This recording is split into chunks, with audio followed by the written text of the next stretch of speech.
Hi నమస్తే, welcome to popcorn Masti YouTube channel.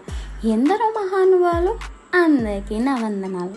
దయచేసి వీడియోలోకి వెళ్ళే ముందు ఒక లైక్, సబ్స్క్రైబ్ బటన్ ప్రెస్ చేసి నదులకు వచ్చేయండి ప్లీజ్. సో ఈరోజు వీడియో ఏంటంటే, నిహారిక కొనిదెల ఇంకా చైతన్య జొన్నలగడ్డ అంగరంగ వైభవంగా పెళ్లి చేసుకున్నారన్న విషయం అందరికీ తెలిసిందే. విడాకులు అయిపోయిన తర్వాత వీళ్ళిద్దరూ ఎప్పుడు రియాక్ట్ అవ్వలేదు దీని గురించి. రీసెంట్ గా ఒక మ్యాటర్ సోషల్ మీడియా మొత్తం హల్చల్ చేస్తుందన్నమాట. ఓ పాడ్కాస్ట్ లో తన విడాకుల విషయం గురించి నిహారిక తొలిసారి మాట్లాడిందన్నమాట. ఆ వీడియోను ఒక యూట్యూబర్ ఇన్స్టాలో పోస్ట్ చేశాడు.